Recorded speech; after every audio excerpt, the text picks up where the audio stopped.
তারা ভালো আছেন? দেখতে পাচ্ছেন আপনারা? হুম,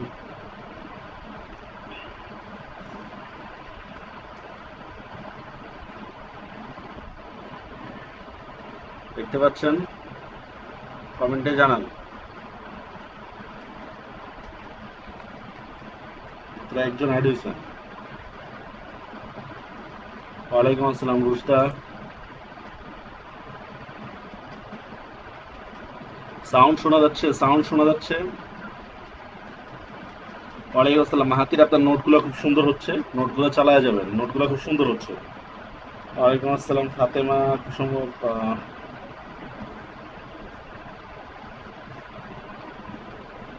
ওয়ালাইকুম আসসালাম রাফসান।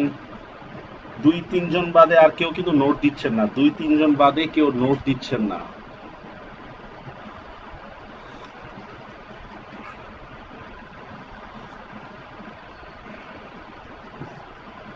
জি, দুই তিনজন বাদে কেউ নোট দিচ্ছেন না, যেটা কিন্তু খুব নোট করতে হবে, মাস্ট নোট করা ছাড়া হবে না। জি আনিশা, ওয়ালাইকুম আসসালাম সানরিয়া। এই যে নোটগুলোর কথা বলতেছি না, এগুলোই কিন্তু আসলে সম্পদ একটা, নোটগুলোর কথা।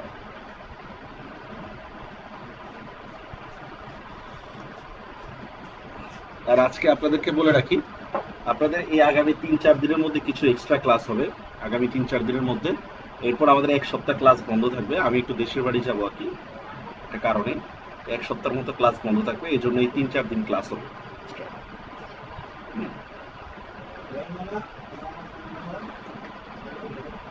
আর কেউ নাই, 22 জন অ্যাড হয়েছেন। ওয়ালাইকুম আসসালাম সিনথি।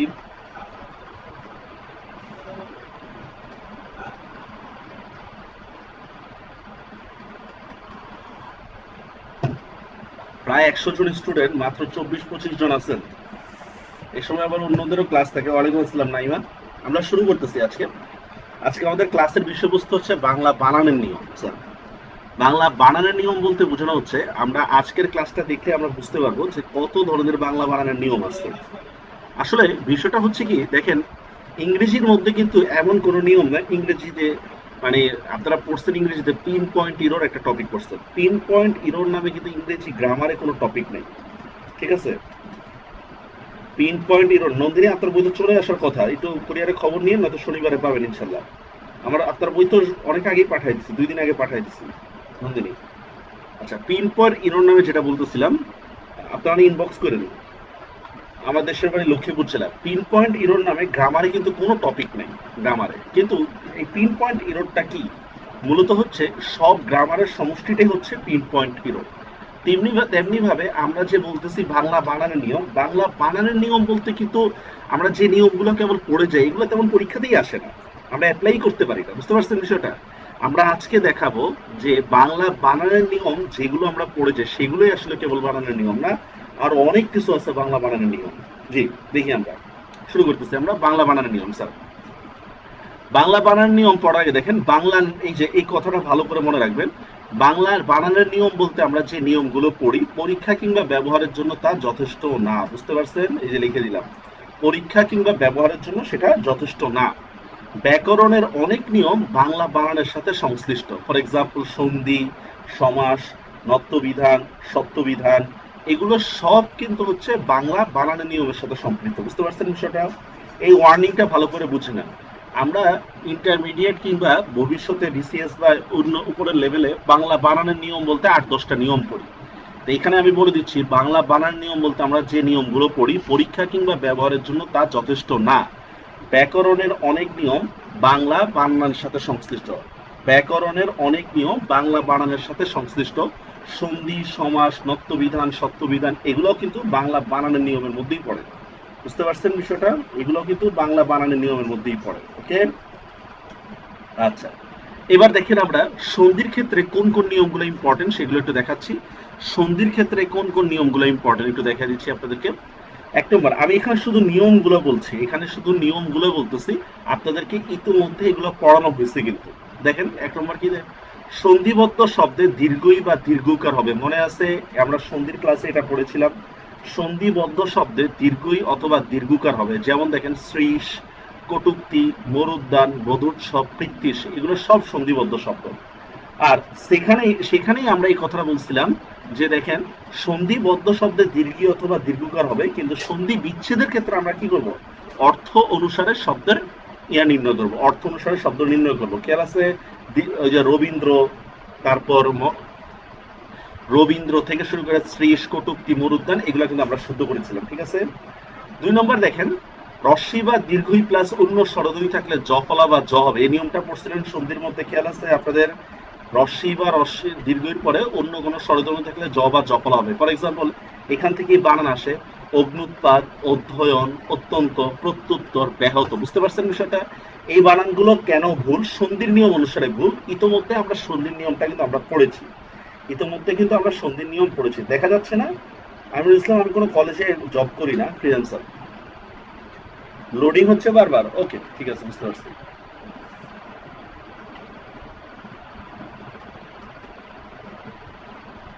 এখন দেখা যাচ্ছে কিনা বলেন তো? আমার এখানে তো কোনো প্রবলেম দেখাচ্ছে না, তারপরে আমি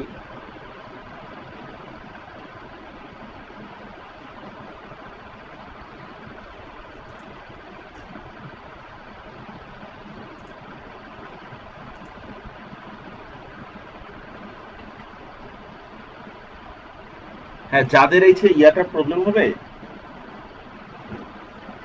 দেখেন আপনি ক্লাস, এগুলা ক্লাস হয়ে গেছে, ওগুলা ক্লাস রেকর্ডটা দেখে নেবেন তাহলে হয়ে যাবে।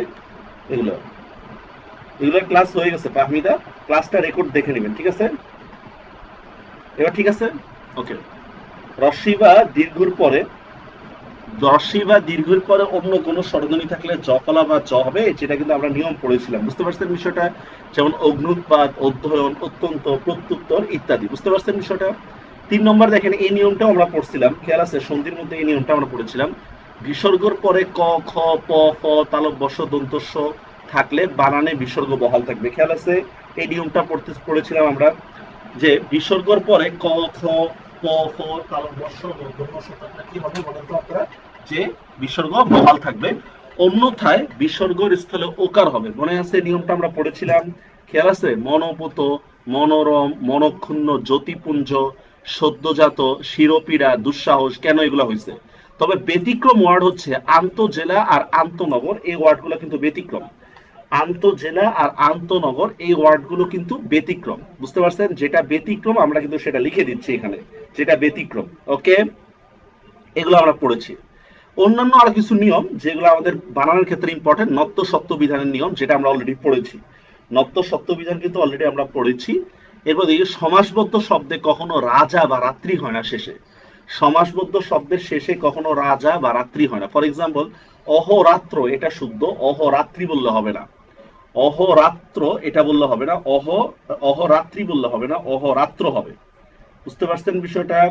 তারপর দেখি আমরা সেম মহারাজা বললে হবে না, বলতে হবে মহারাজ, বলতে হবে মহারাজ। সেম দিবারাত্রি বললে হবে না, বলতে হবে দিবারাত্র।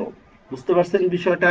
তো কি বললাম, সমাসবদ্ধ শব্দে রাজা বা রাত্রি হয় না। যেমন আমরা কিন্তু রাজা হাঁস বলি না, আমরা কিন্তু রাজ হাঁস বলি, ঠিক না? আমরা রাজা হাঁস বলি না, আমরা রাজ হাঁস বলি, ওকে। আচ্ছা, এই নিয়মটা একটু ভালো করে দেখে নিন। কোন শব্দের শেষে যদি ইক থাকে, ইক, তাহলে শব্দের আদি স্বরের পরিবর্তন ঘটে। এটা প্রত্যয়ের ক্লাসে আমরা বিস্তারিত পাবো, প্রত্যয়ের ক্লাসে। তারপর আমি একটু বুঝাচ্ছি, দেখেন প্রয়োগ, দেখেন প্রয়োগ, প্রয়োগের সাথে দেখেন একটা ইক যোগ হচ্ছে, এটাকে আমরা বলতেছি প্রায়োগিক। বুঝতে পারছেন? ব্যবহার, দেখেন ব্যবহারের মধ্যে কিন্তু কোনো আকার নাই, দেখছেন? কিন্তু ব্যবহারের সাথে যখন আমরা ইক লিখতেছি, দেখেন ব্যবহারিক একটা আকার দিয়ে লিখতে হবে কিন্তু। বুঝতে পারছেন? সেম দেখেন দিন, দিনের সাথে ইক যোগ হওয়ার কারণে দেখছেন দিনটা দই ঐকার হয়ে গেছে, দেখছেন? এটাকে পরিবর্তন বলে, ঠিক আছে। সেনার সাথে ইক যোগ হওয়ার কারণে সৈনিক, স্বভাবের সাথে ইক যোগ করার কারণে স্বাভাবিক। বুঝতে পারছেন বিষয়টা? আচ্ছা, না বুঝলেও এখানে খুব বেশি সমস্যার কিছু নাই, না বুঝলেও এটা প্রত্যয়ের ক্লাসে আমরা বিস্তারিত আরো আলোচনা করব, প্রত্যয়ের ক্লাসে, ওকে। আচ্ছা রুশদা, আপনার ওইখানে প্রবলেম হচ্ছে, আপনার ওইখানে প্রবলেম হচ্ছে মনে হয়। আমাদের এখানে নেটের প্রবলেম দেখা যাচ্ছে না। আমাদের আমাদের এখানে নেটের সব সলভ, সব ঠিক আছে। আচ্ছা, এই নিয়মগুলো আমরা আগেও কিছুটা আলোচনা করেছিলাম, এতক্ষণ এগুলো ক্লাসের ভূমিকা চলেছে। এবার আমরা মেইন পড়ায় যাই, শুরু করি আমরা বাংলা বানানের নিয়ম। স্যার ভালো করে বুঝে নেন বাংলা বানানের নিয়ম, আমি একটু বোল্ড বড় করে দেখাচ্ছি আপনাদেরকে। বাংলা বানান নিয়ম দেখেন ফার্স্টে থেকেই কি বলা হচ্ছে দেখেন, দূরত্ব বা ডিস্টেন্স, দূরত্ব বুঝেন তো, দূরত্ব বা ডিস্টেন্স বুঝায় না এমন শব্দের ক্ষেত্রে দশ সাথে রস্যকার হবে। আবার বলতেছে দেখেন, কোন শব্দের মধ্যে যদি দূরত্ব ওয়ার্ডটা না বোঝায়, মানে ফার বা ডিস্টেন্স এই ওয়ার্ডটা যদি না বোঝায়, তাহলে সেখানে কি হবে, রস্যকার হবে। আবারও বলতেছি, দূরত্ব মানে কেবল আমি এখানে ভালো করে লিখে দিচ্ছি, দূরত্ব বুঝালে, দূরত্ব বোঝালে দীর্ঘ উকার হবে, দীর্ঘ উকার, দীর্ঘ উকার হবে। বুঝতে পারছেন বিষয়টা? দূরত্ব বুঝালে, কেবলমাত্র দূরত্ব বুঝালে তেমন কি হবে, দীর্ঘকার হবে, কেবলমাত্র দূরত্ব বুঝালে। আদারওয়াইজ কিন্তু কখনোই দূর ইয়া হবে না। বুঝতে পারছেন বিষয়টা? এই যে এটা মার্ক করে দিলাম আপনাদের কাছে, দূরত্ব বুঝালেই কেবল কি হবে, দীর্ঘকার হবে। বুঝতে পারছেন বিষয়টা? বাকি সব ক্ষেত্রে কিন্তু হ্রস্বকার। দূরত্ব বুঝালে দীর্ঘকার হবে, বাকি সব ক্ষেত্রে হ্রস্বকার। বুঝতে পারছেন বিষয়টা? যেমন দেখেন, দুরবস্থা, দুর্নীতি, দুর্গা, দূরবীন। এই দূরবীনটা কেন, আপনার একটা প্রশ্ন আসতে পারে, স্যার দূরবীনটা কেন দীর্ঘকার হল না? দূরবীনটা তো হ্রস্বকার হওয়ার কথা, কারণ দূরবীন হচ্ছে ফার্সি ভাষার শব্দ, দূরবীন। বুঝতে পারছেন বিষয়টা? দূরবীন অর্থ ফার্সি ভাষার শব্দ, এই জন্য ফার্সি ভাষার শব্দে কিন্তু দীর্ঘকার হয় নাই। কারণ একটা নিয়ম প্রচলিত আছে, একটা নিয়ম প্রচলিত আছে, বিদেশি শব্দে, বিদেশি শব্দে দীর্ঘই বা দীর্ঘকার হয় না। ঠিক আছে, এটা প্রচলিত একটা নিয়ম চলতেছে, এই জন্য দূরবীন মানানটা আপনার কাছে মনে হতে পারে যে এটা তো দূরত্ব বোঝাচ্ছে, না, এটা ফার্সি ভাষার শব্দ। দূরদৃষ্ট মানে বুঝেন, দূরদৃষ্ট, স্যার দূরদৃষ্ট শব্দের অর্থ মন্দ ভাগ্য, এটা কিন্তু একটা বাগধারা। দূরদৃষ্ট শব্দের অর্থ হচ্ছে মন্দ ভাগ্য। বুঝতে পারছেন বিষয়টা? এই জন্য দূরদৃষ্ট শব্দের মধ্যেও কিন্তু হ্রস্বকার হবে। ক্লিয়ার? বুঝতে পারছেন? কিন্তু দূরত্ব বুঝালে সেক্ষেত্রে দীর্ঘকার হবে, এই যে আমরা বুঝলাম দূরত্ব বুঝালে দীর্ঘকার হবে, দূরত্ব বুঝালে সেটা কি হবে, দীর্ঘকার হবে। যেমন দূর, দূরবর্তী, দূরদৃষ্টি ইত্যাদি। তবে হ্যাঁ, ব্যতিক্রম আছে, কিছু ব্যতিক্রম ওয়ার্ড আছে যেগুলো দূরত্ব না বুঝেও দীর্ঘকার হয়েছে। সেটা কি দেখেন, দূত, দূষণ, দূর বা দুর্বীক্ষণ। এই দূরবীন বলে এটা কিন্তু দেখেন দূরবীক্ষণ। কি কি বললাম দেখেন, ব্যতিক্রম ওয়ার্ডগুলোর মধ্যে কি কি আছে দেখেন, ব্যতিক্রম, স্যার ব্যতিক্রম আমি এখানে বানানটা ভুল লিখছি, ব্যতিক্রম, দূত, দূষণ, দূর্বা, দুর্বীক্ষণ, এই চারটা শব্দ ব্যতিক্রম। এগুলো দূরত্ব না বুঝায়ও কি আছে, এখানের মধ্যে দীর্ঘকার আছে। বুঝতে পারছেন বিষয়টা? কমেন্টে জানান স্যার, কমেন্টে জানান যদি কোনো প্রবলেম হয়।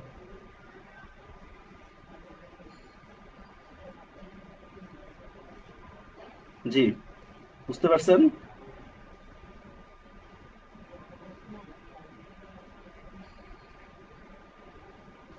ওকে, আচ্ছা, তাহলে এবার দেখি আমরা এটা বুঝতে পারছেন বিষয়টা, যে দূরত্ব বুঝালে সেটা কি হবে, দীর্ঘকার হবে। তবে কিছু শব্দ ব্যতিক্রম আছে, ফর এক্সাম্পল দূত, দূষণ, দুর্বল, এগুলা ঠিক আছে। ফার্সি দূরবীন মানে কি, ক্যামেরা? হ্যাঁ, ফার্সিতে দূরবীন মানে ক্যামেরা, দূরবীন, হ্যাঁ। আচ্ছা, আচ্ছা, এখানে তারপর কি বলা হচ্ছে দেখেন, যে সকল বিশেষ্য বা বিশেষণের শেষে দীর্ঘিকার আছে, কি বোঝাচ্ছে দেখেন, যে শব্দের শেষে দীর্ঘিকার আছে, যে সকল বিশেষ্য বা বিশেষণের সাথে দীর্ঘিকার আছে, তার সাথে যদি কোনো প্রত্যয় যোগ হয়, প্রত্যয় মানে হচ্ছে কোনো কিছু যোগ হলেই দীর্ঘিকারের বদলে রস্বীকার হবে। আবার বলতেছে দেখেন, যে সকল বিশেষ্য বা বিশেষণের সাথে দীর্ঘিকার আছে, তার সাথে যদি কোনো কিছু যুক্ত হয়, তাহলে সেটা কি হবে, রস্বীকার পরিবর্তন হয়ে যাবে। যেমন দেখেন আমি লিখলাম দায়ী, দায়ী বানানটা দেখেন দীর্ঘিকার, তো দায়ীর সাথে যখন আমি ত লাগাই দিলাম দেখেন ত, তখন কিন্তু দায়িত্ব রস্বীকার হয়ে গেছে, দেখছেন? সহযোগী বানান কিন্তু দীর্ঘিকার, সহযোগিতা দেখছেন রস্বীকার হয়ে গেল। বুঝা গেছে বিষয়টা? তারপর দেখেন প্রাণী বানান দীর্ঘিকার, সেম প্রাণীবিদ্যা। হ্যাঁ, দূরবীক্ষণ তো হ্যাঁ, right, right, very good Rushda, আপনারটা রাইট। আমরা ব্যতিক্রমের অপশন থেকে দূরবীক্ষণটা কেটে দিতে পারি, আমরা ব্যতিক্রমের অপশন থেকে দূরবীক্ষণটা কেটে দিতে পারি। ভেরি গুড দীপু সরকার, ভেরি গুড। ব্যতিক্রমের মধ্যে দূরবীক্ষণ পড়বে না, এই জন্য আমরা কেটে দিলাম। স্যার ব্যতিক্রমের মধ্যে দূরবীক্ষণ পড়বে না, ভেরি গুড, থ্যাংক ইউ। প্রাণী থেকে প্রাণীবিদ্যা, মন্ত্রী থেকে মন্ত্রিত্ব, দেখেন মায়াবী থেকে মায়াবিনী, শশী ভূষণ। আপনাদের একটা কোশ্চেন ছিল দেখেন, শশী বানানে কিন্তু দীর্ঘিকার, কিন্তু শশী ভূষণ বানানে হ্রস্বকার। বুঝতে পারছেন? তবে হ্যাঁ, কয়েকটা শব্দ ব্যতিক্রম আছে, ব্যতিক্রম গুলো একটু আমরা দেখে নিই। দেখেন, সতী বানান কিন্তু দীর্ঘই, সতীত্ব বানানো দীর্ঘই। নারী বানানে দীর্ঘই, নারীত্ব বানানো কিন্তু দীর্ঘই। সেম কুমারী বানানো দীর্ঘই, কুমারিত্ব বানানো কিন্তু দীর্ঘই। বুঝতে পারছেন বিষয়টা? বুঝতে পারছেন বিষয়টা? এটাই বললাম, যে সকল বিশেষ্য বা বিশেষণের শেষে দীর্ঘিকার আছে তার সাথে কোনো প্রত্যয় যোগ হলে সেটা দীর্ঘিকারটা রস্বইতে পরিণত হয়ে যাবে। হ্যাঁ, তবে ব্যতিক্রম আছে কি কি, সতীত্ব, নারীত্ব, কুমারিত্ব, এই ওয়ার্ডগুলো ব্যতিক্রম। ওকে, ইজি, একদম ইজি। আচ্ছা, যেসব বিশেষণের শেষে দীর্ঘিকার আছে তার সাথে যদি নি উপসর্গ যুক্ত হয় তাহলে দীর্ঘিকারটা বিলুপ্ত হয়ে যাবে। বুঝতে পারছেন বিষয়টা? হ্যাঁ হ্যাঁ হ্যাঁ, মাহাতির, ভেরি গুড। দূর শব্দ থেকে উৎপন্ন, দূর মানে ডিস্টেন্স বুঝাচ্ছে, ওইটা শব্দ থেকে উৎপন্ন দরকার নেই। শব্দ থেকে উৎপন্ন আপনি অনেক অনেক ক্ষেত্রে ধরতে পারবেন না। ডিস্টেন্স বুঝাচ্ছে বা দূরত্ব বুঝাচ্ছে, সেই ক্ষেত্রে হচ্ছে দীর্ঘকার। আচ্ছা দেখেন, যেসব বিশেষণের শেষে দীর্ঘিকার আছে তার সাথে যদি নি উপসর্গ যুক্ত হয়, এই দেখেন নি, নি উপসর্গ যুক্ত হয় তাহলে দীর্ঘিকার বিলুপ্ত হবে। ভালো করে বুঝে নেন। আবার বলতেছি, যে সকল অ্যাডজেক্টিভের শেষে দীর্ঘিকার আছে তার শুরুতে যদি নি উপসর্গ যুক্ত হয় তাহলে কি হবে, দীর্ঘিকারটা বিলুপ্ত হয়ে যাবে। যেমন দেখেন আমি লিখলাম রোগী, দেখেন রোগী বানানো দেখছেন, এটা দীর্ঘিকার আছে রোগী। এখন রোগীর সাথে দেখেন নি লাগাইছে, নি, এখন আমরা কি বলতেছি, নিরোগ। দেখছেন, নিরোগী কিন্তু বলতেছি না। সেম ধনী, দেখেন দীর্ঘিকার আছে কিন্তু ধনী, এর সাথে আমি কি লাগাইছি, নি লাগাইছি, এবার কি হচ্ছে, নির্ধন। বুঝতে পারছেন বিষয়টা? পাপি, পাপি, পাপি থেকে দেখেন নিষ্পাপ। বুঝতে পারছেন বিষয়টা? হ্যাঁ দিতে পারেন, নারী গঠিত শব্দের শেষে দীর্ঘিকার থাকে না, দিতে পারেন, তবে আরো কিছু শব্দ আছে ডিকশনারি খুললে পাওয়া যাবে। বুঝতে পারছেন বিষয়টা? সেম আমরা আরেকটা ওয়ার্ড দিই, একটু বুঝতে, আরো বুঝতে সুবিধা হবে। যেমন আমি লিখলাম অপরাধী স্যার, অপরাধী। অপরাধী থেকে আমরা তাহলে আমরা কি বলি এটাকে, নিরপরাধ। ঠিক আছে, নিরপরাধ। অপরাধী থেকে কিন্তু আমরা কি বলি, নিরপরাধ। বুঝতে পারছেন বিষয়টা কিভাবে হয়েছে অপরাধী, দীর্ঘিকার আছে কিন্তু অপরাধীর মতো, এখান থেকে বললাম নিরপরাধ। ক্লিয়ার? যে সকল বিশেষণের শেষে দীর্ঘিকার আছে তার সাথে যদি নি উপসর্গ যুক্ত হয় তাহলে দীর্ঘিকারটা বিলুপ্ত হয়ে যায়। বুঝতে পারছেন? ক্লিয়ার? 4 নম্বর, ভাষা ও জাতিবাচক শব্দের শেষে সর্বদাই রস্বীকার হবে। স্যার এখানে আমরা একটা কথা বলতেছি, শেষে প্যাচ লাগায় না। ভাষা ও জাতিবাচক শব্দের শেষে সর্বদাই রস্বীকার হবে, যেমন বাঙালি, আরবি, ইংরেজি, পাকিস্তানি ইত্যাদি। তবে কোন শব্দের শেষে যদি যে ইও প্রত্যয় যোগ হয়, দেখছেন প্রত্যয়টা কি বললাম, ইও, ইও দেখছেন দীর্ঘই অন্তস্থ, ইও প্রত্যয় যদি যোগ হয় তাহলে সেটা দীর্ঘিকার হবে। আচ্ছা, না না, ব্যতিক্রম শুধু ত না, অন্য ইয়ার ক্ষেত্রেও হইতে পারে। আচ্ছা, জি, বুঝছেন কি, বুঝছেন বিষয়টা?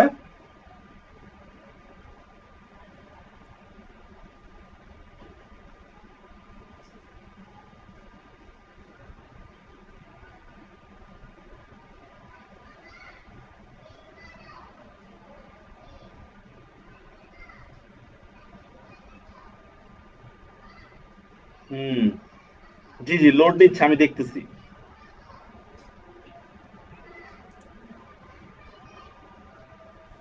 লোড নেওয়া শেষ হলে আমরা শুরু করব।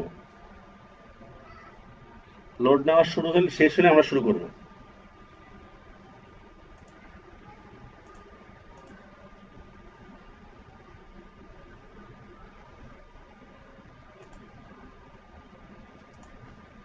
এবার শুরু হয়েছে।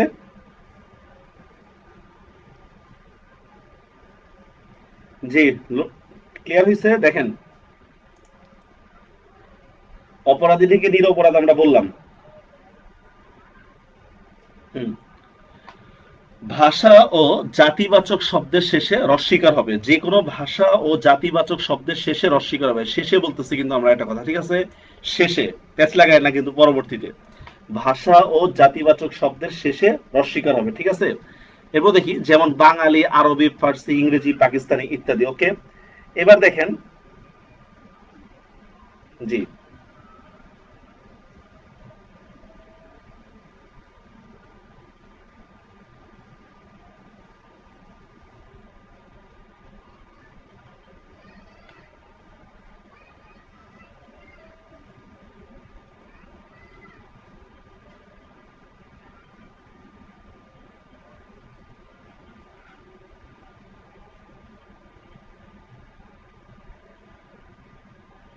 জি, আচ্ছা, ভাষা ও জাতিবাচক শব্দের শেষে রস্বীকার হবে, ঠিক আছে? যেমন বাঙালি, আরবি, ইংরেজি, পাকিস্তানি ইত্যাদি। তবে কোন শব্দের শেষে যদি ইও প্রত্যয় যোগ হয়, ইও এলিসন, এই যে ইও প্রত্যয় যদি যোগ হয়, তাহলে সেখানে দীর্ঘিকার হবে। যেমন দেখেন, আমরা বলতেছি আরবি, আরবি থেকে ইও বললাম আরবীয়, বুঝতে পারছেন? বঙ্গ থেকে বললাম বঙ্গীয়, ইউরোপীয়। ভালো করে বুঝে নেন, কোন শব্দের শেষে যদি ইও প্রত্যয় যোগ যদি হয়, তাহলে সেটা কিন্তু দীর্ঘিকার হবে। কোন শব্দের শেষে যদি ইও প্রত্যয় যোগ হয়, ইও প্রত্যয় যদি যোগ হয়, তাহলে কি হবে? দীর্ঘী হবে। ওকে, কিন্তু ইও প্রত্যয় যদি যোগ না হয়, তাহলে কিন্তু রস্বই হবে। আবারও বলতেছে, দেখেন, ভাষা ও জাতিবাচক শব্দের শেষে, ফর এক্সাম্পল আমি ইও প্রত্যয় দিয়ে যদি আরো লিখি, আমি লিখলাম, দেখেন, ইতালীয় নাগরিক, ইতালীয়, দেখেন একটা ইও যোগ আছে, এই জন্য কিন্তু আমরা দীর্ঘই দিছি। বুঝা গেছে বিষয়টা? আবার আমি যদি লিখি কি বলবো, পাকিস্তানি, দেখেন, ভারতী, বিশ্ব ভারতী, তাহলে কিন্তু রস্বীকে হবে না। কিন্তু আমি যদি বলি, দেখেন, ভারতীয় নাগরিক, তাহলে কিন্তু দীর্ঘই। ঠিকই বললাম, ভাষা ও জাতিবাচক শব্দের শেষে সর্বদা রস্বীকার হবে, কিন্তু কোথাও যদি ইও প্রত্যয় যোগ হয়, তাহলে কিন্তু সেটা দীর্ঘিকার হবে। বুঝতে পারছেন বিষয়টা? বুঝতে পারছেন বিষয়টা? ক্লিয়ার? এরপর দেখি 5 নম্বর, বুঝতে পারছেন এটা? আচ্ছা, তারপর দেখি আমরা, জি, এটা বুঝছেন কিনা জানান। হ্যালো, বলেন।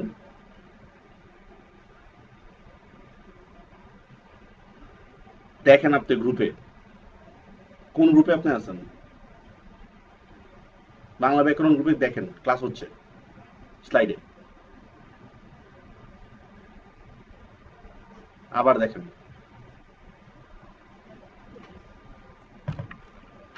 যে এটা বুঝছেন বিষয়টা, এই নিয়মটা কি বুঝতে পারছেন?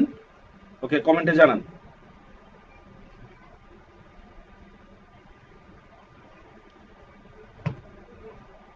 আচ্ছা, যেই হোক, আপনার নাম আমি মনে রাখাটা ইম্পর্টেন্ট কিছু না আমার জন্য। আচ্ছা, আলী, অঞ্জলি, আবলি, কোন শব্দের শেষে যদি আলী, অঞ্জলি, আবলি প্রত্যয় যদি হয়, তাহলে সেখানে দেখেন রস্বীকার হবে। কি বলতেছি? কোন শব্দের শেষে যদি আলী, অঞ্জলি, আবলি যদি হয়, তাহলে সেটা কি হবে? রস্বীকার হবে। ফর এক্সাম্পল দেখেন, আমরা লিখলাম রূপালী, শ্রদ্ধাঞ্জলি, কবিতা বলি ইত্যাদি। কোন শব্দের শেষে যদি আলী, অঞ্জলি, আবলি যদি হয়, তাহলে সেখানে কি হবে?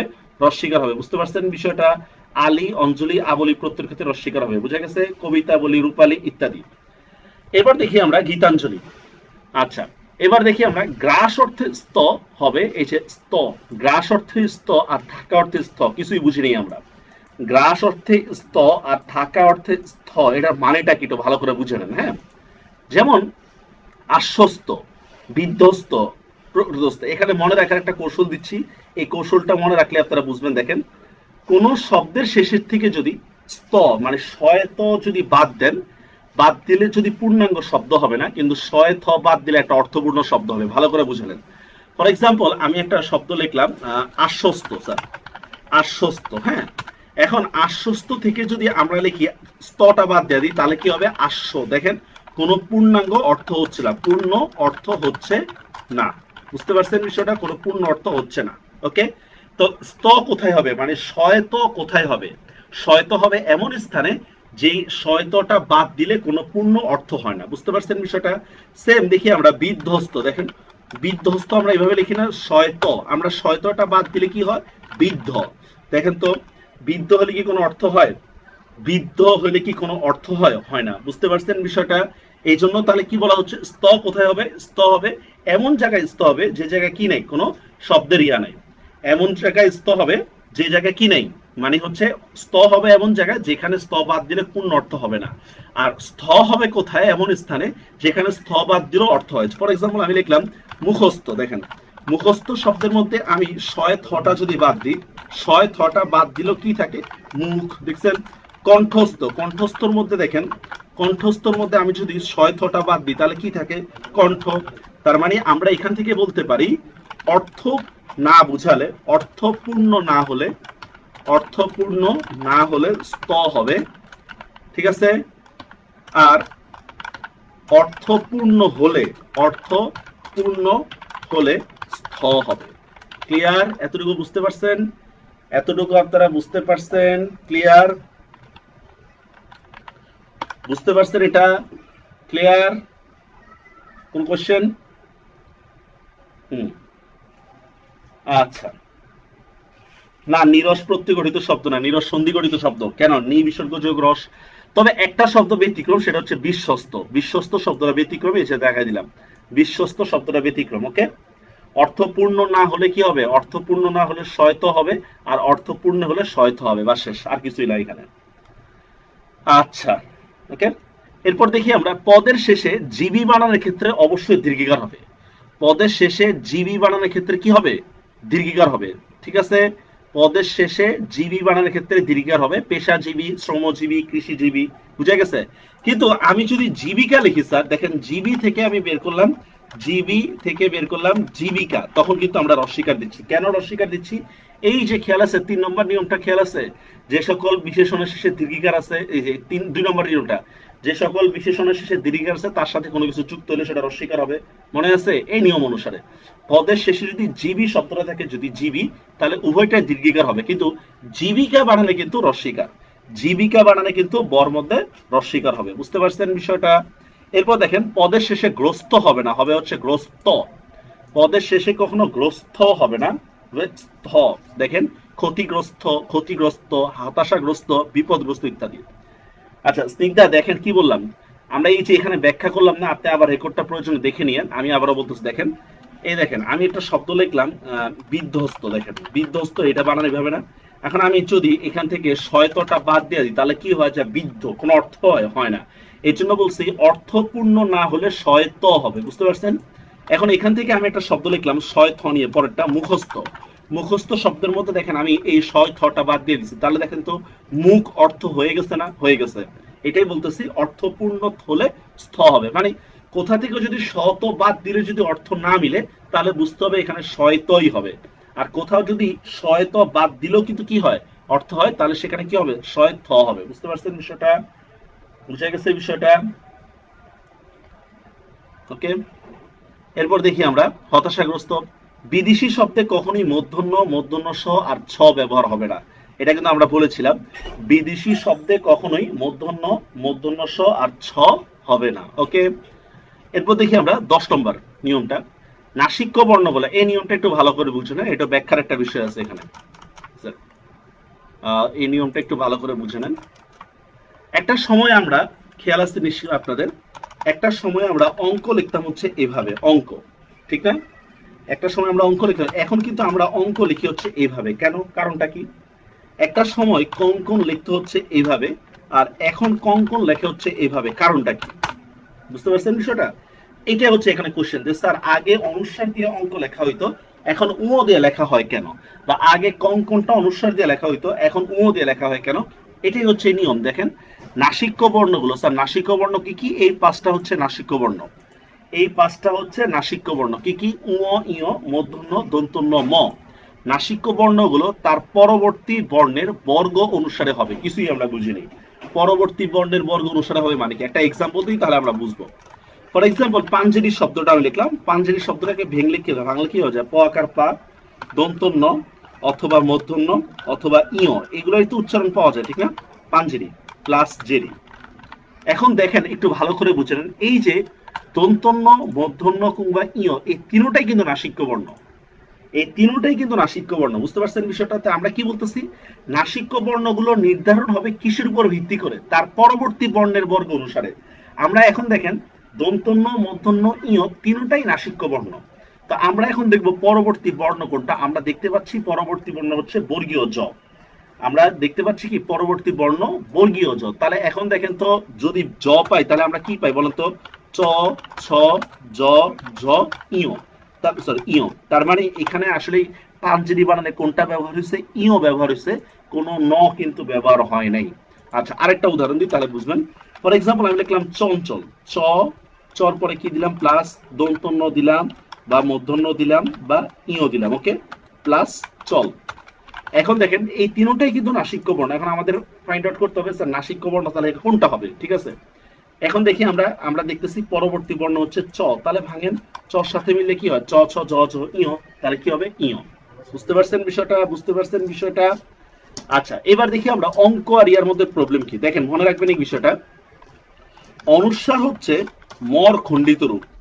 অনুস্বার ম এর খণ্ডিত রূপ। ম এর খণ্ডিত রূপ বা ম এর পরিবর্তিত রূপ। ওকে, অনুস্বার হচ্ছে মর খণ্ডিত রূপ বা পরিবর্তিত রূপ। এখন আমরা যদি অঙ্ক শব্দটাকে যদি অনুস্বার দিয়ে লিখি তাহলে কি হবে দেখেন, অর পরে কি হলো, আমি যদি প্লাস অনুস্বার যদি দিই তাহলে অনুস্বারের বদলে আসলে কি হয়, অনুস্বার মানে কি মর স্থানে না, প্লাস ক। এখন দেখেন তো আমরা কর পর করতে পারি ক, খ, গ, ঘ, কি পাই, অনুস্বার পাই না, আমরা পাই কিন্তু উও পাই। বুঝতে পারছেন বিষয়টা? তাহলে এই জন্যই এই অঙ্ক বানানটা ভুল, এইটা কিন্তু রাইট। অঙ্ক বানান কিন্তু এইটা রাইট। বুঝতে পারছেন কেন? সেম আমরা কঙ্কন বানানটা দেখি, কঙ্কন আমি দেখলাম ক প্লাস তারপর কি অনুস্বার দিলাম, অনুস্বার মানে কি ম, অনুস্বার হচ্ছে মর খণ্ডিত রূপ, প্লাস কন, এভাবে না, প্লাস কন। তাই এখন দেখি আমরা অনুস্বারের পর আমরা কি পাইছি, ক পাইছি, কিন্তু মিলে না, কারণ অনুস্বার হচ্ছে মর খণ্ডিত রূপ। ঠিক আছে, এটার সাথে এটা মিলবে না। বুঝা গেছে বিষয়টা? এটা খুব ভালো করে মনে রাখেন এই নিয়মটা। তবে এই যে এই নিয়মটা যে বলতেছি, সন্ধির ক্ষেত্রে এর ব্যতিক্রম হতে পারে, সন্ধির ক্ষেত্রে এর ব্যতিক্রম হতে পারে, ব্যতিক্রম হতে পারে। ঠিক আছে, সন্ধির ক্ষেত্রে, বিশেষ করে সম উপসর্গের ক্ষেত্রে। ফর এক্সাম্পল সঙ্গীতের ক্ষেত্রে, সন্ধির ক্ষেত্রে আমরা সঙ্গীত এভাবে লিখি, সঙ্গীত, ঠিক না, এভাবে কিন্তু আমরা লিখতে পারি, কোনো ব্যাপার না। আচ্ছা, এখন যদি দেখেন কেউ যদি বানান লেখে এইভাবে, এখান থেকে আমি বানানটা লিখলাম, কেউ বানান লিখলো হচ্ছে কিংবদন্তি, এইভাবে লিখলো কিং বদন্তি, আরেকটা লিখলো কিং বদন্তি, তাহলে কোনটা রাইট হবে আপনারাই বলেন? কারণ এখানে আমরা কি দেখতেছি, উমর পরে ব আছে, তাহলে এটা হবে না, কারণ উমর সাথে বর মিলে না। মিলবে কার সাথে? অনুস্বার বা মর সাথে, আর মর খণ্ডিত রূপটা কি? অনুস্বার। এই নিয়মটা কি বুঝতে পারছেন? একটু কমেন্টে জানান।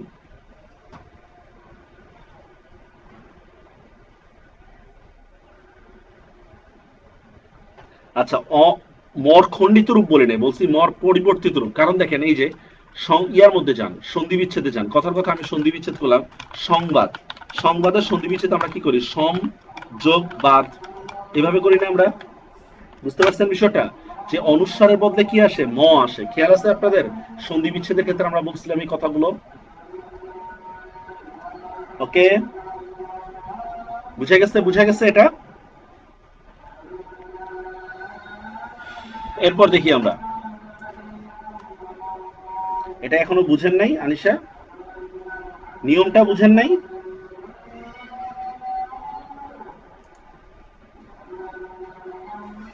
আবার বুঝাবো? আচ্ছা দেখেন স্যার, আবার বুঝাচ্ছি, খেয়াল করেন, হ্যাঁ, আবার দেখেন। ফর এক্সাম্পল আমি লিখলাম কণ্ঠ, একটা শব্দ লিখলাম কণ্ঠ, ক প্লাস মূর্ধন্য দন্তন্য দিলাম, মূর্ধন্য দিলাম প্লাস ঠ দিলাম, হ্যাঁ।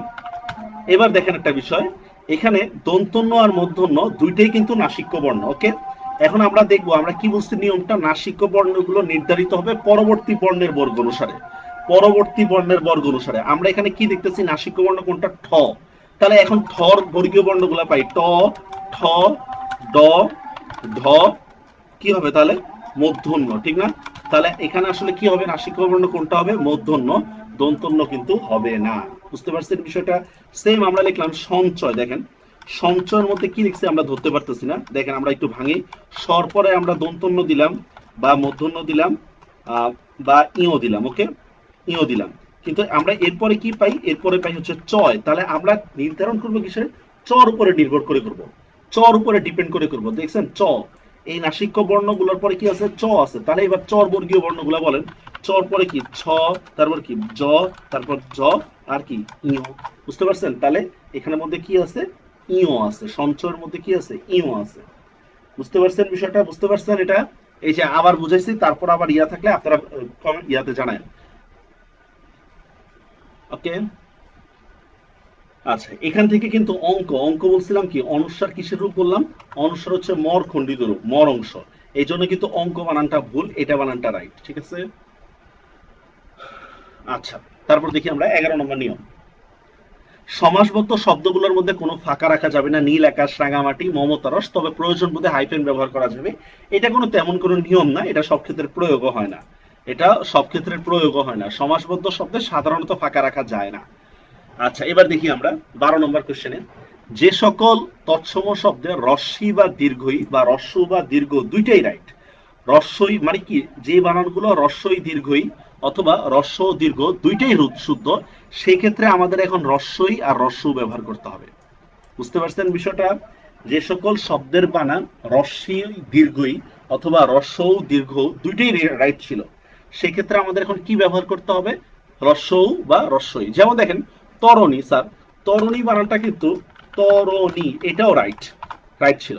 সেম উন্না জাল, উন্না বানানটার মধ্যে কিন্তু এই যে উন্না, এইটাও রাইট, মানে দীর্ঘর দিয়ে রাইট। মসি বানান এখনো দেখবেন 9-10 বইয়ের মধ্যে মসি দীর্ঘই দেওয়া আছে।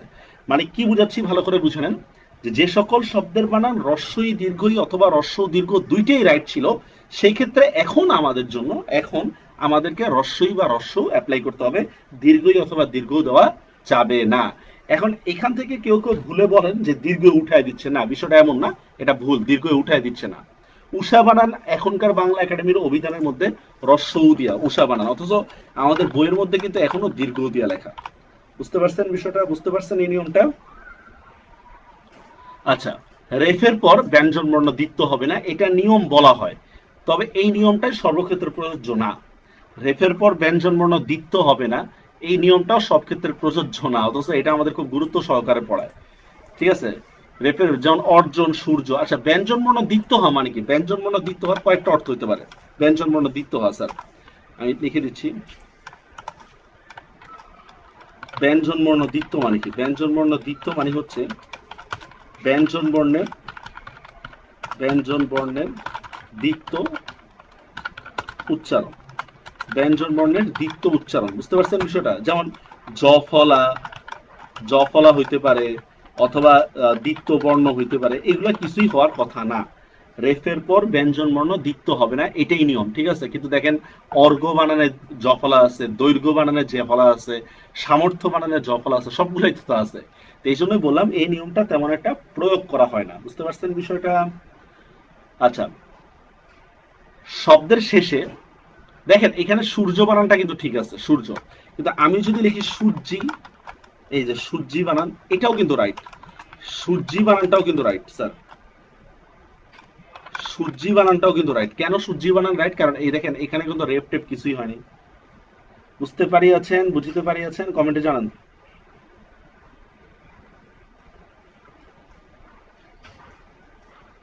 আচ্ছা, বুঝতে পারছেন? আছেন আপনারা না ঘুমাই চলে গেছেন?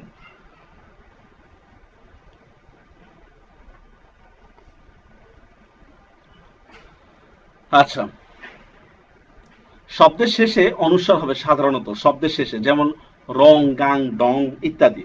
তবে যদি কোনো স্বরধ্বনি যুক্ত হয় তাহলে সেটা কিন্তু উঁতে রূপান্তর হবে। ভালো করে বুঝে নেন। রং বানানে কিন্তু অনুস্বার, গাং বানানে কিন্তু অনুস্বার, কিন্তু আমি যদি রঙিন, রঙিন বানানে দেখেন দেখছেন, গাং চিল বানানে বুঝতে পারছেন বিষয়টা? এই জন্য বললাম শব্দের শেষে সাধারণত অনুস্বার হয়, শব্দের শেষে সাধারণত অনুস্বার হয়। তবে হ্যাঁ, ব্যাং বানান নিয়ে একটু আপত্তি আছে, ব্যাং বানান নিয়ে। ঠিক আছে? এই ব্যাং বানান নিয়ে ঝামেলা আছে, ব্যাং। ঠিক আছে? আচ্ছা, কমেন্টে জানান প্লিজ। তারা কমেন্ট না করলে তো আসলে বুঝতেছি না যে কি বুঝতেছেন নাকি না বুঝতেছেন। আমার মনে হয় আমি যথেষ্ট পরিমাণে সহজ ভাবে বোঝানোর চেষ্টা করতেছি। এখন তারপরও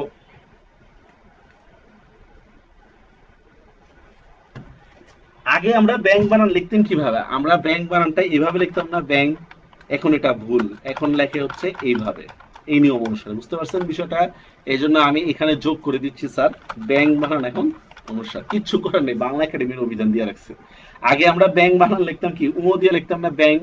এখন কি এই নিয়ম অনুসারে শব্দের শেষে সাধারণত কি হবে? অনুসার হবে। ঠিক আছে? এই জন্য এই ঈদ বানান কেন হবে? ঈদ বানান দীর্ঘ রস্বীকার হবে কেন বা দীর্ঘই হবে কেন? এটা নিয়ে খুব বিতর্ক আছে। ঠিক আছে? হ্যাঁ, ঈদ বানান নিয়ে। তবে আচ্ছা, কেউ বলতে পারবেন ঈদ কোন নাউন? আচ্ছা, এটা পরে বলতেছি, যাই হোক। রঙিন, তবে ব্যতিক্রম আছে, ব্যতিক্রম বাংলা বাংলাদেশ, এটা একটু পরে আমরা আলোচনা করব, বাংলা বাংলাদেশ নিয়ে একটু পরে আলোচনা করব। অদ্ভুত শব্দের বানান শুধুমাত্র এই যে অদ্ভুত শব্দের বানানে রস্যকার হবে, বাকি সব ভূতে দীর্ঘকার। অদ্ভুত শব্দের বানানে রস্যকার, বাকি সব ভূতে দীর্ঘকার, মনে থাকবে। অদ্ভুত ছাড়া যত ভূত পাবেন সব দীর্ঘকার, যেমন ভূত, ভস্মীভূত, বহির্ভূত, ভূতপূর্ব ইত্যাদি। তবে শুধু অদ্ভুত বানানে রস্যকার। বুঝতে পারছেন? আচ্ছা, বাংলায় অধ্বনির উচ্চারণ অনেক ক্ষেত্রে ওর মতো হয়, এক্ষেত্রে অধ্বনি ওকার দিয়ে লেখা যাবে। বাংলায় অধ্বনির উচ্চারণ অনেক ক্ষেত্রে ওর মতো হয়, ঠিক আছে, এটা কি করা যাবে, ও দিয়ে লেখা, যেমন 11, 12, 13, ঠিক আছে। 11, আগে আমরা 11 লিখতাম কিভাবে, এভাবে না, 11, 12 এভাবে লিখতাম না। এখন এটাকে ইচ্ছে করলে ও কার দিয়ে লেখা যাবে, এই জন্য বলতেছে লেখা যাবে, লিখতেই হবে এমন না, এটা লেখা যাবে, বাংলা একাডেমির অনুমতি আছে। হ্যাঁ, প্রপার নাউন। হুমায়ুন আজাদ যা ইচ্ছা তা লিখো, হুমায়ুন আজাদ অনেক জায়গায় ইয়া লিখতো, বসা বানানে তারা বসা দিয়ে লিখতো ইত্যাদি। প্রপার নাউন তো আমরা জানি, প্রপার নাউনে যেভাবে লেখে সেটাই রাইট না। তো ঈদ যদি প্রপার নাউন হয় তাহলে প্রপার নাউন ঈদ দীর্ঘিকার হবে, দীর্ঘিকার দিলেও রাইট না। Eid abstract noun, Eid proper noun, উৎসবের নাম প্রপার নাউন। ওকে, ব্যক্তিবাচক আরি আর বস্তুবাচক আরি বুঝে নেন। অনেকগুলো শব্দের শেষে আরি যোগ থাকে, আরি, আরি, বুঝতে পারছেন, আরি। যেমন দেখেন সহকারী, সরকারি ইত্যাদি, কি বুঝাচ্ছে, কোন আরি দিয়ে যদি ব্যক্তিকে বুঝায়, কোন আরি শব্দ ব্যবহার করে যদি ব্যক্তিকে বুঝায়, ব্যক্তিবাচক আরি, আরি শব্দের ব্যবহারের যদি কি কোনো ব্যক্তিকে বুঝায় তাহলে সেটা দীর্ঘিকার হবে, বুঝতে পারছেন। কোন আরি শব্দ দিয়ে যদি কাকে বুঝায়, ব্যক্তিকে বুঝায়, তাহলে সেটা দীর্ঘিকার হবে। যেমন আমি বললাম সহকারী, আবেদনকারী, পথচারী, কর্মচারী ইত্যাদি, বুঝতে পারছেন। দেখেন সহকারী বলতে কিন্তু একজন ব্যক্তিকে বুঝাবে, আবেদনকারী বললেও ব্যক্তিকে বুঝাবে, পথচারী বললেও কেউ ব্যক্তিকে বুঝাবে, বুঝতে পারছেন বিষয়টা। কিন্তু ব্যক্তিবাচক আরি না হলে, মানে ব্যক্তিবাচক না হয়ে যদি বস্তুবাচক কোনো আরি বুঝায় তাহলে সেটা রস্বীকার হবে, বুঝা গেছে। যদি ব্যক্তিকে বুঝায় তাহলে সেটা দীর্ঘিকার হবে, আর যদি ব্যক্তিকে না বুঝায় তাহলে সেটা রস্বীকার। যেমন আমি বললাম সরকারি, দরকারি, তরকারি ইত্যাদি, বুঝতে পারছেন।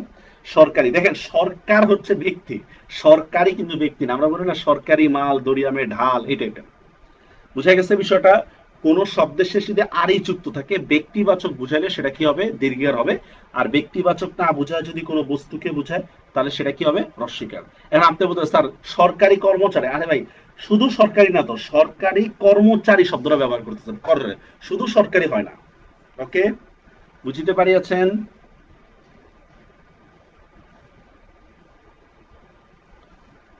আচ্ছা, শব্দের শেষে খণ্ড তো হবে, যেমন ভবিষ্যৎ, জগৎ, তবে সব ক্ষেত্রে না, আমরা একটু পরে দেখাবো, সব ক্ষেত্রে না, জগৎ, সাক্ষাৎ। তো এর সাথে যদি কোনো স্বরধ্বনি যুক্ত হয় তাহলে সেটা কিন্তু আবার খণ্ডতর জায়গায় ত হবে। যেমন দেখেন ভবিষ্যৎ বানানে, দেখেন এখানে আমরা খণ্ডত দিয়ে লিখছি, কিন্তু ভবিষ্যতে বানানে দেখেন ত দিয়ে লিখছি, লিখছেন। তারপর দেখেন জগৎ বানানে দেখেন খণ্ডত দিয়ে লিখছি, কিন্তু জগতে বানানে আমরা কি লিখছি, এইকার দিয়ে ত দিয়ে লিখছি, বুঝতে পারছেন। শব্দের শেষে খণ্ডত হবে, কিন্তু এর সাথে যদি কোনো ধ্বনি যুক্ত হয়, মানে স্বরধ্বনি যুক্ত হয়, মানে স্বরবর্ণ কিংবা ব্যঞ্জন বর্ণ যুক্ত হয়, তাহলে সেখানে কি হবে, ত হয়ে যাবে, বুঝতে পারছেন বিষয়টা, বুঝতে পারিয়েছেন। হয়তো আর নয়তো বাদে সকল তো আলাদা লিখতে হবে, হয়তো আর নয়তো এই দুইটা বাদে বাকি সব তো আলাদা লিখতে হবে। আমি তো যাইনি, সে তো আসেনি ইত্যাদি, বুঝিতে পারিয়াছেন। Clear, clear. কনিক আপনি এক্সাম দেন নাই আমার মনে হলো এখন হঠাৎ করে, ফাঁকিবাজ দেখি আছেন। আচ্ছা এতক্ষণ বুঝছেন, এগুলো বুঝছেন, জানান আপনারা, জানান। কোনো কোনো নিয়ম নিয়ে কোনো প্রবলেম থাকলে জানান।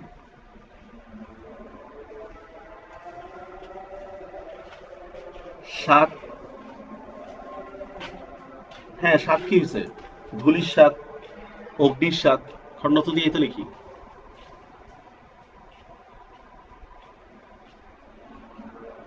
এই নিরিবিলি তো রস্যকার হইলো থেকে নিরিবিলির মধ্যে,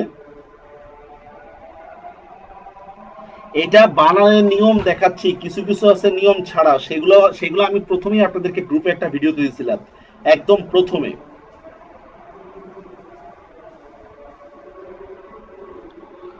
আচ্ছা বুঝছেন। আচ্ছা এবার আমরা শুরু করি গুরুত্বপূর্ণ কিছু নিয়ম, যেগুলো মাথা ঘুরাচ্ছে কেন, এত তাড়াতাড়ি মাথা ঘুরাইলে হবে। দেখেন গুরুত্বপূর্ণ কিছু নিয়ম, দেখি একটু আমরা আরেকটু জুম করে দেখি।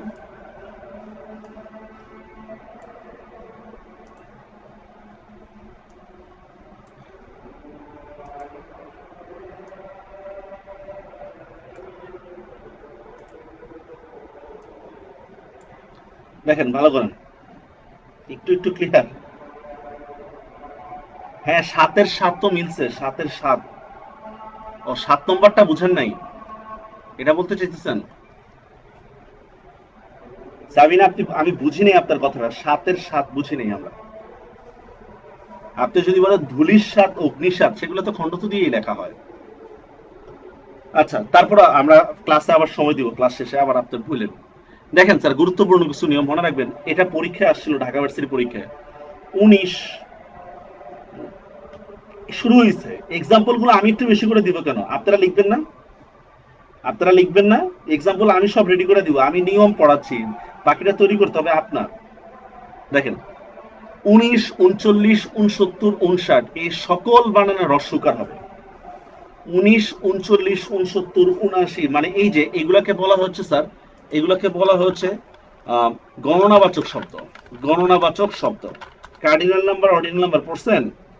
গণনাবাচক শব্দ 19, 39, 69, 59 এগুলো সবগুলোর মধ্যে কি হবে? গণনা বা পরিমাণবাচক শব্দ এগুলাকে বলে। এগুলো মানে রস্যকার হবে, কারণ শব্দগুলো অতৎসম।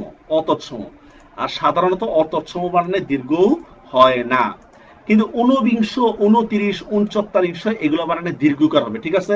এগুলাকে বলে স্যার ক্রমবাচক। এগুলাকে বলা হচ্ছে ক্রমবাচক, ordinal number. Cardinal number, ordinal number পড়ছেন না? ওইটাই বলতেছি আমরা। ঊনবিংশ, 29, 39 ইত্যাদি বানানে দীর্ঘ হবে, ঠিক আছে? কারণ এই শব্দগুলো তৎসম। আর সংস্কৃত উন্মা শব্দের অর্থ হচ্ছে কম, উন শব্দের অর্থ কম। তাহলে আবারও বলতেছি, দেখেন আমরা যেগুলো পড়ি 19, 79, 89 এগুলো সব বানানে কি হবে? রস্যকার হবে। কিন্তু ঊনবিংশ, 29, 39 যে শব্দগুলো আছে মানে ক্রমবাচক শব্দ, সেই ক্ষেত্রে কিন্তু দীর্ঘকার হবে। বুঝতে পারছেন বিষয়টা? তার মানে আগের গুলা হচ্ছে তো অতৎসম, আর পরের গুলা হচ্ছে তৎসম। এটা মনে রাখেন, এটা ঢাকা ভার্সিটি পরীক্ষায় কিন্তু আসছিল। আচ্ছা, এরপর দেখি আমরা পূর্ণ আর পূর্ণ শব্দের ব্যবহারটাকে। পূর্ণ, কমপ্লিট, দেখছেন? পূর্ণ শব্দটা আমরা ব্যবহার করি কমপ্লিট বানানোর ক্ষেত্রে দীর্ঘকার হয়। দীর্ঘ আমি লিখে দিচ্ছি, কমপ্লিট। কমপ্লিট বুঝালে কি হবে? সেটা দীর্ঘ হবে, দীর্ঘ। পূর্ণরূপ, পূর্ণমান, পরিপূর্ণ ইত্যাদি। কিন্তু পূর্ণ, পূর্ণ মানে হচ্ছে রি, এক্ষেত্রে রস্যও হবে, এক্ষেত্রে রস্য। ওকে, রসস্বর হবে। যেমন পুনঃ প্রকাশ, পুনঃ পরীক্ষা ইত্যাদি। বুঝতে পারছেন বিষয়টা? বুঝতে পারিয়াছেন? আচ্ছা সাবিনা, আমি 7 নম্বরটা বলে দিচ্ছি, আপনাদের কোনো প্রবলেম হবে না। কোন শব্দের শেষে যদি জীবী শব্দটা যদি থাকে, জীবী, তাহলে উভয় ক্ষেত্রে দীর্ঘিকার হবে। জর মধ্যেও দীর্ঘিকার হবে, বর ক্ষেত্রেও দীর্ঘিকার হবে। বুঝতে পারছেন বিষয়টা? পেশাজীবী, শ্রমজীবী, বুদ্ধিজীবী ইত্যাদি। কিন্তু আমি যদি জীবী থেকে জীবিকা শব্দ ব্যবহার করি, তখন কিন্তু বর মধ্যে অস্বীকার হয়ে যাবে।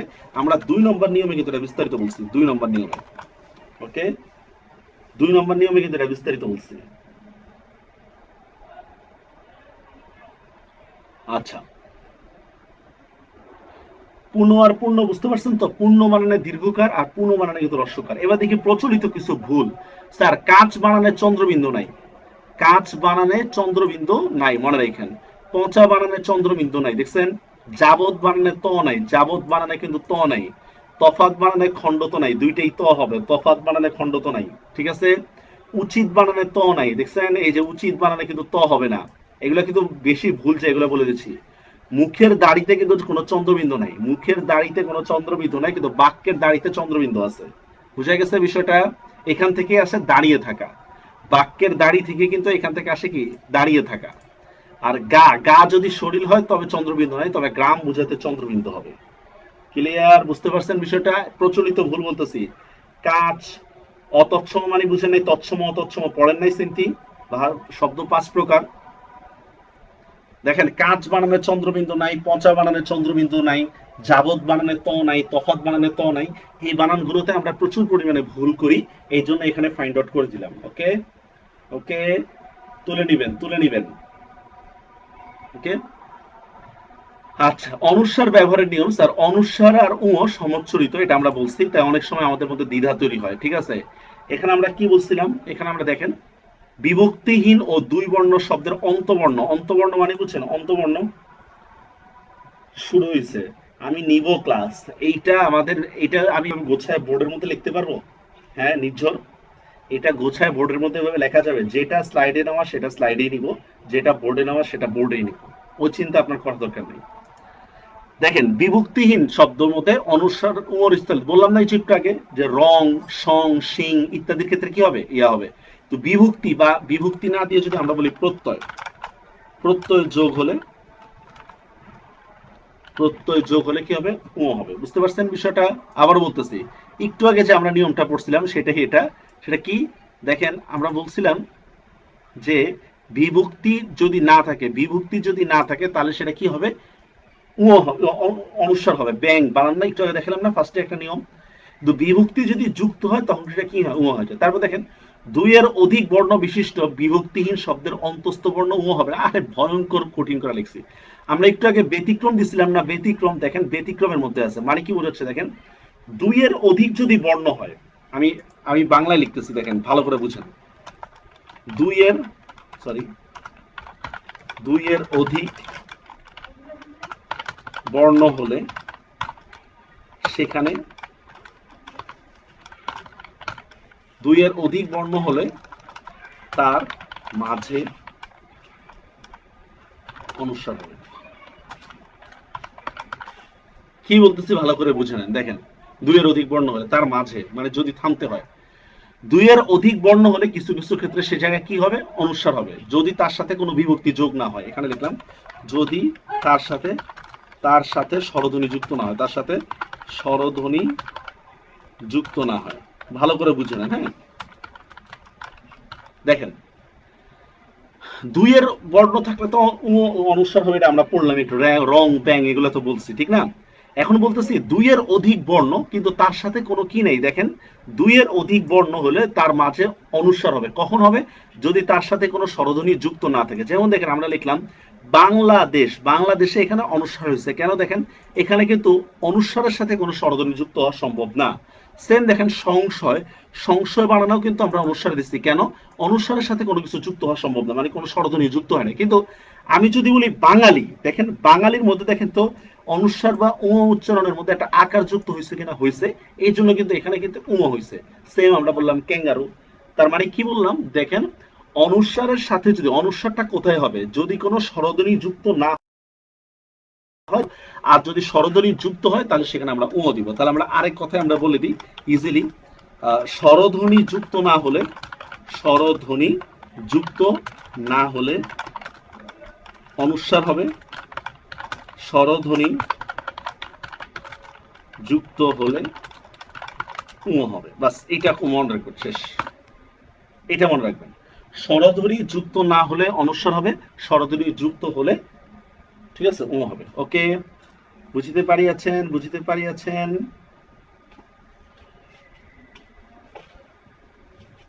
ওকে, তারপর আসি আমরা, ব্যয় শব্দটা কোথায় হয়। ব্যয় শব্দটা দেখেন, এটার সাথে সন্ধি যুক্ত, আমি লিখে দিচ্ছি সন্ধি এখানে যুক্ত, সন্ধি। তবু আমি কঠিন কিছু এক্সাম্পল দিচ্ছি। দেখেন, বি শব্দের পর অ দিয়ে বর্ণ শুরু হলে, সন্ধির নিয়ম আমরা পড়ছিলাম, দেখেন সন্ধির নিয়ম খেয়াল আছে। বি শব্দের পর অ দিয়ে বর্ণ শুরু হলে ব জফলা হবে শুধু। বি শব্দের পরে যদি অ দিয়ে বর্ণ শুরু হয় তাহলে কি হবে, শুধুমাত্র ব জফলা হবে। যেমন ব্যাঘ্র, বীযোগ অঙ্গ, ঠিক আছে। এমনি ভাবে কি, এমনি ভাবে দেওয়া যায় কি, এমনি ভাবে ব্যক্ত, বীযোগ অক্ত, বীযোগ অক্তি, বীযোগ অঞ্জন ইত্যাদি, ব্যতিক্রম, বীযোগ অতিক্রম হচ্ছে। আর বি শব্দের পর আ দিয়ে বর্ণ শুরু হলে আমরা কি দিব, আকার দিব, শেষ, ইজিলি বিষয়। বি শব্দের পর অ দিয়ে শুরু হলে কি হবে, ব জফলা, আমরা সন্ধির ক্লাস এটা করছিলাম। আর বি শব্দের পর আকার দিয়ে শুরু হলে কি হবে, যেমন দেখেন ব্যাকুল, বীযোগ আকুল, ব্যাঘাত, বীযোগ আঘাত, বীযোগ আখ্যা, বীযোগ আরাম ইত্যাদি, ঠিক আছে। তবে ব্যতিক্রম দেখেন, বি শব্দ দিয়ে শুরু হয় না কিছু ওয়ার্ড, বি শব্দ দিয়ে উপসর্গ শুরু হয় না এমন কিছু শব্দের বানানে ব্যয় দেখা যায়। এই যে এটা ব্যতিক্রম, যে বি উপসর্গ দিয়ে শুরু হয়নি এমন কিছু শব্দের বানানে ব্যয় দেখা যায়। যেমন দেখেন ব্যথা, ব্যথিত, ব্যথিত মানে ব্যথা। আর বি শব্দ উপসর্গ যোগে গঠিত নয় এমন কিছু শব্দের পূর্বে ব্যয় ব্যবহার হয়, ব্যগ্র, ব্যাং ইত্যাদি। তার মানে এই জিনিসটা ভালো করে খেয়াল নেন, এই যে এখানে যে শব্দগুলো আমরা দেখতে পাচ্ছি, এই যে এখানে যে আমরা শব্দগুলো দেখতে পাচ্ছি, দেখেন ব্যগ্র, ব্যথা, ব্যথিত, এগুলোর একটাও উপসর্গ, এগুলো বি উপসর্গ দিয়ে গঠিত না, বি উপসর্গ দিয়ে গঠিত না। ওকে, এগুলোর একটাও না, অনুসারের সাথে অযুক্ত থাকে না, নাইমা, এগুলার একটাও বি উপসর্গ দিয়ে গঠিত। এই যে এক্সাম্পল দেখেন, ব্যথা, ব্যথিত মানে ব্যথা, ব্যথা সংক্রান্ত শব্দগুলো, ঠিক আছে, এগুলার একটাও কিন্তু কি উপসর্গ দিয়ে গঠিত না। সেম দেখেন ব্যগ্র, ব্যাং, ব্যাং বানান তো বললাম, ব্যাং বানানে কি হবে আসলে, এখন বাংলা একাডেমিক ডিকশনারি অনুসারে কিন্তু ব্যাং বানানে অনুস্বার হবে। ওকে, আর বিদেশি শব্দের বানানে সাধারণত বজ্রফলা আকার হয়, বিদেশি শব্দের বানানে সাধারণত বজ্রফলা আকার, ব্যারিস্টার, ব্যাংক, ব্যাটারি, ব্যাট ইত্যাদি। বিদেশি শব্দের বানানে সাধারণত বজফলা আকার হয়, ঠিক আছে? যেমন বাংলা একাডেমির বর্তমান অভিধান অনুসারে ব্যবহারিক শব্দের মধ্যে আকার হবে। কেন আকার হবে? ব্যবহারিক শব্দের মধ্যে খেয়াল আছে, ব্যবহারিক শব্দের মধ্যে সন্ধি বিচ্ছেদ করে না। একদম শুরুতে আমরা দেখাইছিলাম ব্যবহার প্লাস ইক, ব্যবহার প্লাস ইক, এজন্য কিন্তু একটা বেড়ে গেছে। হ্যাঁ, অনুস্বারের সাথে তো কখনোই হসন্ত হবে না। অদৈত যুক্ত থাকে না অনুস্বারের সাথে কখনোই। বুঝতে পারছেন বিষয়টা? এইটা মনে এখানে বিশ্ব করে বিদেশি শব্দের বানানে সাধারণত বজফলা আকার হয়ে থাকে। ওকে, ক্লিয়ার? বুঝতে পারিয়াছেন? আবারও বলতেছি, অ দিয়ে বর্ণ শুরু হলে বজফলা হবে, আ দিয়ে বর্ণ শুরু হলে ব আকার হবে, তবে কিছু বানান ব্যতিক্রম আছে, এই যে এগুলো শেষ। আচ্ছা, সত্তা সত্য নিয়ে আমরা এটা এখন দেখতেছিলাম, এটা দেখবো না। সত্তা সত্য নিয়ে এটা পোস্ট দিব গ্রুপের মধ্যে, তাহলে বুঝতে আরো সুবিধা হবে। স্যার, এবার আপনাদের কোনো প্রবলেম থাকলে বলেন। ক্লাস শেষ, বাংলা বানান নিয়মে ক্লাস শেষ।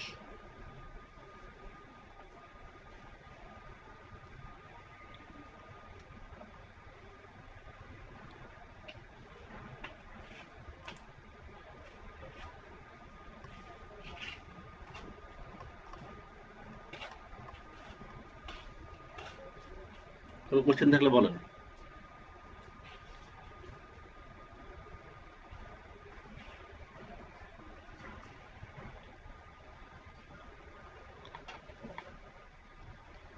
কোনো কোশ্চেন?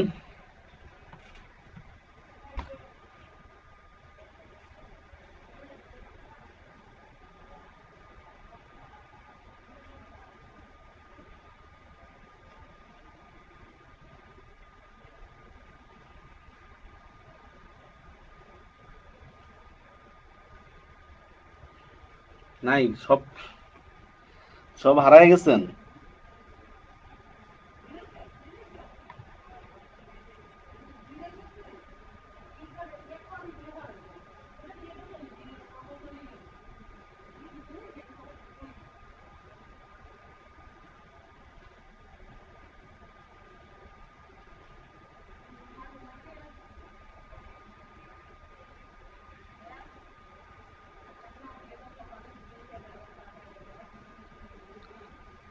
কে নাই? আপনারা কেউ কোনো কোশ্চেন নাই আপনাদের? বাংলা বানানের নিয়ম এখানেই শেষ।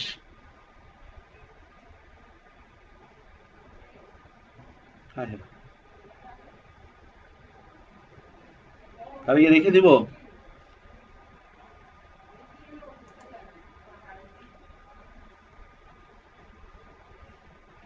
আসছেন আপনারা?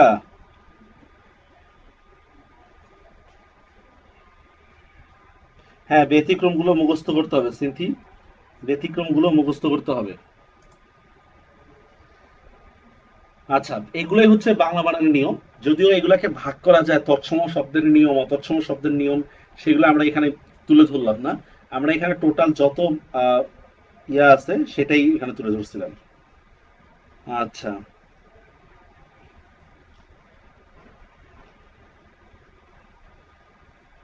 কোনটা তুলে ধরতে চাচ্ছিলেন জানি না, কোনটা আপনাদের প্রবলেম সেটা তো বলবেন।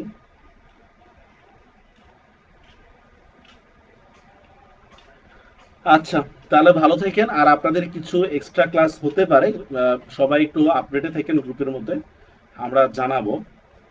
আগামী বুধবার থেকে হয়তো একটা বন্ধ আসতে পারে আপনাদের, সপ্তাহখানেকের জন্য আর কি বন্ধ আসতে পারে।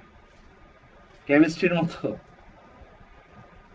আচ্ছা, তাহলে এগুলা, হ্যাঁ বলেন, কি কি কোশ্চেন নিথি বলেন। এই যে শুরু হয়েছে মুমূর্ষু বানানটা কি, এগুলা দেখেন। এই ভালো কথা, আমি আপনাদেরকে ইয়া দেখাইনি একটা, দেখি তো একটু, একটু ওয়েট করেন। আমি আপনাদেরকে এটা কি করাই নাই, এইটা দিই নাই, দিছি তো ফার্স্টে। সাবিরা ইয়া, সাবিরা আপনি সরাসরি লিখে দেন, আমি বুঝতেছি না যে আপনি কোনটা বুঝাচ্ছেন, আপনি লিখে দেন। আমার বাড়ি লক্ষ্মীপুর জেলা, লক্ষ্মীপুরের রামগঞ্জে। এই দেখেন, আপনারা একটা জিনিস বারবার ইয়া চাচ্ছেন, এইটা কেন হইলো, ওইটা কেন হইলো, এরকম একটা নিয়ম চাচ্ছেন আপনারা, ঠিক না? একদম, আমি ফার্স্টেই আপনাদেরকে একটা ভিডিও লিংক দিছিলাম, ফার্স্টেই। আবার ক্লাস হবে, হ্যাঁ হবে তো, ফার্স্টেই একবারে শুরু, একবারে প্রথমেই। দাঁড়ান একটু আমি দেখতেছি, আর আমার নেট হলো ডিস্টার্ব।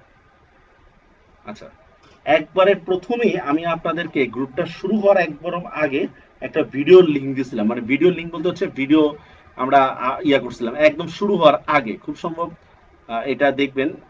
আরে এটা তো ফার্স্ট ইয়ার। আচ্ছা শুনেন, আমি ওইটার কমেন্ট আবারও করতেছি, আহ, ওইটার কমেন্ট আবারও করতেছি, আপনারা একটু দেখে নেবেন। ওটার কমেন্ট আবারও করতেছি, আপনারা কিন্তু দেখে নেবেন, ঠিক আছে? আমি কমেন্ট করলে ওইটা আসবে, ওটা দেখে নেবেন। এই ইয়া, আপনি কিন্তু বুঝতে পারছেন? আপনি সাদমান, সাদমান, আপনি কি কিছু বুঝতে পারতেছেন? কিছু মুমূর্ষু বানান কেন হলো, এগুলা কেন হলো? আমি আপনাকে একটা পোস্টে আমি ইয়া করতেছি, আপনারা সেটা দেখে নেবেন, ঠিক আছে? আচ্ছা, আজকে সুনামি গেছে। আচ্ছা, কমেন্ট পড়ে যাচ্ছে, কিছু করার নেই, কমেন্ট পড়ে গেল। ঈদ বানানে দিরিকার হবে, হ্যাঁ ঈদ বানানে দিরিকার দিলে কোনো সমস্যা নেই ঈদ বানানে, বুঝছেন? এটা হলো বাংলা একাডেমির একটা ফাইজলামি আর কি, বাংলা একাডেমির। আচ্ছা স্যার, বাংলাতে সাত এর স্পেলিং, সাতের স্পেলিংটা কি? কেন স্পেলিং কি? এই যে দন্ত স আকার তো সাত, আর কি? সাতের স্পেলিং তো এটাই, তাই না? আর কি? আপনি কি এইটা বলতেছেন যে সাত এভাবে হওয়ার কথা?